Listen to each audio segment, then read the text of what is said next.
For me, in my case, I was kind of prominent, complaining to senators and representatives and various other people, as was Tom Drake. Let's be clear. You guys were doing this internally. We were in terms of the government, yes. We were going to the inspector. Kirk Wiebe and I even went to talk to the Department of Justice Inspector General. And of course they couldn't say anything to us, but we made it clear what the problem was with this domestic spying. But for me and all four of us, we were the four who were first raided in July of 2007.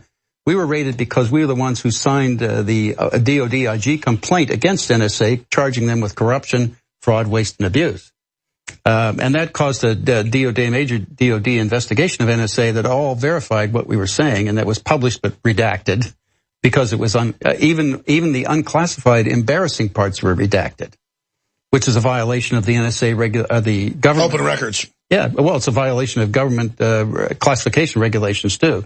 In other words, Executive Order 13526, Section 1.7 says you can't classify something or keep it classified or not declassified if it's evidence of a crime or evidence of that embarrasses an agency or you can't use the National Security Act to cover up criminal activity. Exactly.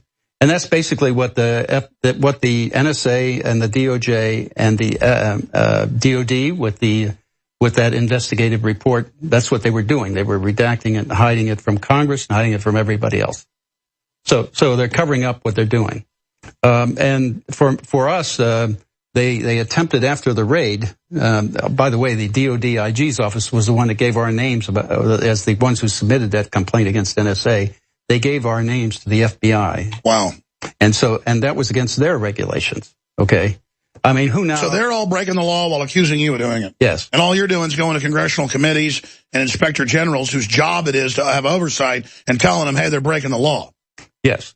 And also it's the committees who are supposed to, the intelligence committees in the House and Senate and also the FISA court were established after the Church Committee investigation of NSA, CIA, and FBI in the 70s. Mm-hmm. And one of the main persons they were spying on back in the Minaret program was Senator Church. That's right. And that was only came out recently. And the reason they didn't, of course, was because they are spying on people who have power over them. And let's be clear, because the fake conservative argument and the fake liberal argument is the same. We're protecting you from Al-Qaeda and drug dealers and all this other stuff. But then as more of this gets leaked and comes out, they're spying on Parliament. They're spying on Congress. They're spying on other agencies. And there's so much spying going on. And you've explained this, that back when you were really spying on the Russians, really spying on radical Islamicists, legally and lawfully, that was already legal and lawful. It's the domestic stuff that's illegal. But they confuse people and say, let us protect you from Al-Qaeda, when actually they're doing the opposite. They're letting all these groups operate because they're too busy spying on their boyfriends and their girlfriends and the congressmen. Yeah, that's one of the cases that came out was what they called in NSA love intelligence. That's where the analysts were looking into the data to see whether or not their better parts or their spouses or girlfriends were cheating on them. Well, you don't do that. First of all, you don't do that, America. You do not do that with metadata. You do that with content, and that's what they've been trying to hide. That they've been collecting content all along. Since 2002, at least. And that content is stored in Utah, San Antonio, and various other storage facilities. And there should have been a dun. We're going to skip this network break. This is so important right now. William Binney, the former director of the technical division of the NSA. I've seen the news say you were the number 2, number 3, number 4. What position were you in the NSA? What level is that? Well, I was a senior executive grade. If you get in the military ranks, that'd be like a 1.5 star general. So, but I was the technical director of the World Geopolitical Military Analysis and Reporting Shop. That was about 6,000 analysts and reporters. How high is your IQ? Because they say you've got like a mathematical brain. Come on, be serious. Was it about 180? No. I think it was 143 or something like that. It's not, I'm just a basic country boy, fundamentally. But you've got a genius for numbers and code cracking.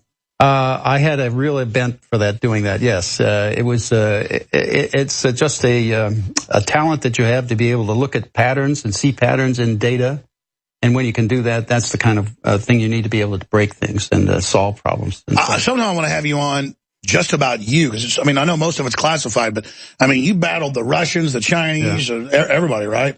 Well, I mean, you know, mostly the Warsaw Pact, European communist countries, and the Soviet Union. And you said before it upset you to go from really going spying after serious folks to like spying on congressmen.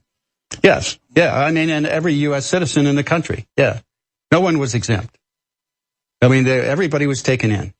I mean, even Senator Rockefeller, when he was addressed in January on CNN, I think it was, he addressed it. He said they've got data on. They've probably even got data on me.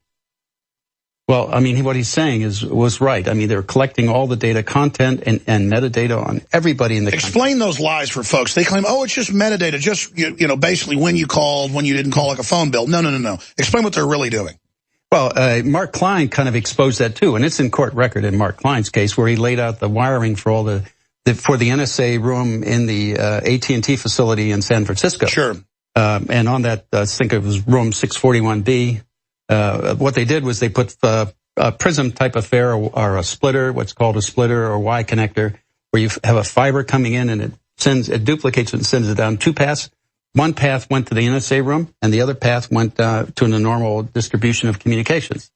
In the NSA room, all the diagramming showed all the NARIS devices they had in there, where they pushed the fiber optic networks into the NARIS device. What that did was recompile everything on the line and sessionize it, meaning reassemble all the data. Like if you send an email, it goes out in packets. We'll pull all those packets back together and say, here's the email you just sent. And then they would pass that on to NSA for storage. And that's what that device did. It did content collection, not just metadata, but the content. And then now we know those hubs are everywhere. And in front of us, they're building giant, huge complexes to store it all. Yes, the latest one that they've just submitted an environmental impact statement for is a 2.8 million square foot facility on Fort Meade, taking up basically the golf course at Fort Meade. That 2.8 million is about 3 times the size of Bluffdale. Just about 3 times. That's 1 million square feet. This is 2.8. What I love about the NSA, we've had reporters in San Antonio and in Utah, and you just get there at the Walmart parking lot and start videotaping. They run up, the police go, how dare you videotape us? It's just a public, I mean, it's publicly known it's there. Meanwhile, they're stealing all of our data, but, oh, you can't aim a camera at us. Yeah, right. It's kind of, they're hypocritical about this. I mean, they're all hypocrites. I mean, they're violating the Constitution. They say they're not everything that is legal. Well, that's retroactively passing laws. The problem with that is the laws that they pass have to abide to the Constitution. And when you violate the Fourth Amendment, it doesn't matter what kind of law you pass that says it's okay to do that. It's a violation of the Fourth Amendment of the Constitution, and it's not constitutional. And, they've said, the Constitution's dead. You ignore it, it won't be a problem. But now we see the president saying, I'm going to open the borders without even an order. Not even Congress, not even an order from Obama. I'm going to come after your guns without an order or without a law. They don't even do the fake orders now. They just do it. Obama announced yesterday, no more FOIAs for the White House. We're just not going to follow the law. I mean, this is dictatorship, not of Obama himself, but of the system, in my view. How would you describe this slide? It's a slide into totalitarianism and an imperial presidency and control of population process. I mean, that's what they're doing. I mean, they kept everybody in the dark, so you had no informed electorate to make a decision about who to vote for about these issues or even raising these issues. They're all avoiding this issue. And they have an uninformed Congress because that's why Representatives Amos and Conyers got a group together, a coalition of Republicans and Democrats to try to unfund NSA because they realized that they were being lied to by the agencies, by the intelligence committees and by the administration about what was going on. So, I mean, they had an uninformed Congress and an uninformed electorate by design. And that's basically what the Soviet Union, the Germans, that's basically what they did.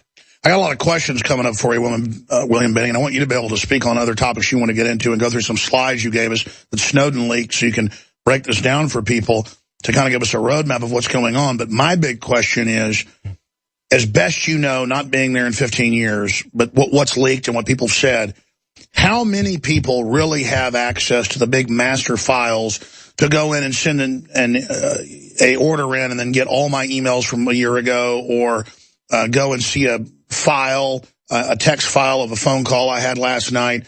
how many people have access to this? Because if Snowden could really get access to all of this, that means governments and spies could as well. So even if we had good people in government, which we know at the top we don't, they built this fraud, they've built something that could be taken over or hacked and thus compromise everything. You build something that spies on everything, you've just built something that corporations, spies, private corporate criminals, anybody can get into and exploit and sell. And with government's history of selling driver's license, selling uranium, whatever the case is, this looks like it's a giant bazaar of information that they've just opened up.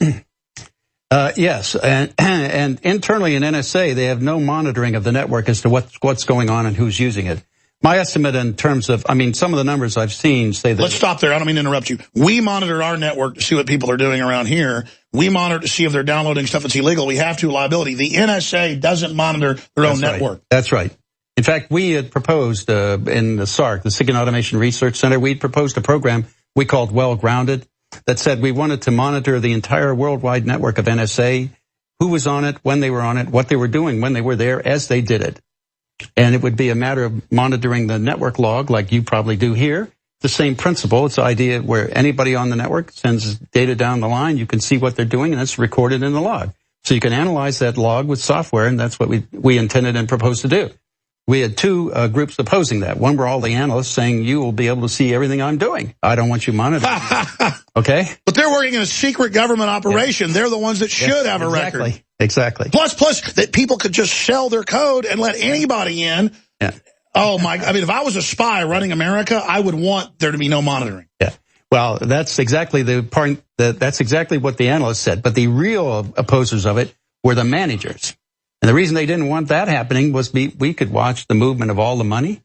We could see all the money being spent on every program, the return on investment of every program, whether or not they were successful or not, what companies were competing for it, all of that kind of. So they didn't want any oversight. So basically, It's a giant looting operation. Exactly. In fact, there is no oversight. There's no auditing of NSA by Congress. Congress does not audit NSA. This is a setup for corruption. Listen, I've had hundreds of employees over the years. We have 50 plus now. Best crew I've ever had, hands down. But I've turned pretty much any employee loose to do whatever they want. In almost every case, they end up going off the reservation, causing problems. I mean, the recipe of just leaving home, to your 14-year-old son for a year, you'd come back. I mean, it'd be a disaster. Imagine a government agency with billions of dollars a month to spend, and there's no oversight. Right. And they have no way of oversight. I mean, even the intelligence committees, all they can do is come out and get a briefing from the people at NSA, and all they hear is what they want to tell them. And the same is true with the FISA court. The FISA court has no way of checking or verifying or validating what they're being told. That was one of the main things we suggested to the president is how to fix NSA, is to have a technical group that would make sure that what they're telling them is true. Being very simply put, I suggested hackers in the United States, they're the ones who want to find things and solve problems. Take these hackers, give them clearances, and give them the authority to go into any agency, in any intelligence community agency in the government, sit at any terminal, look at any database, monitor every program they have and what their analysts are doing at any time. Basically auditors. Yes. And that would be able to verify what they're being told is true. Right now, there is no government in the world that can trust any intelligence agency they've created.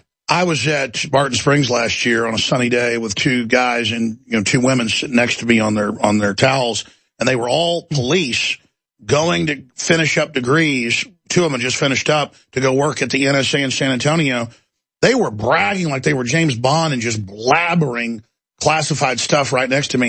And I looked at them and I said, when we take this country back, you're going to be known as like the Nazis. Even if you think this is cute, you shouldn't be laying around on the grass blabbering about it. Yeah.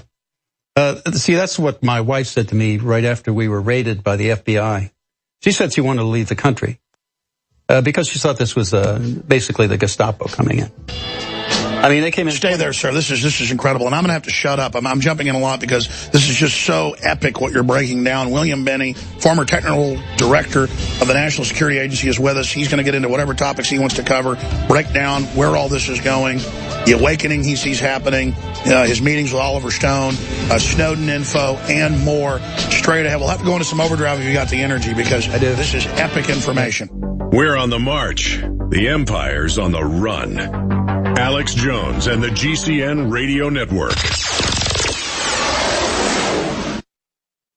Used since before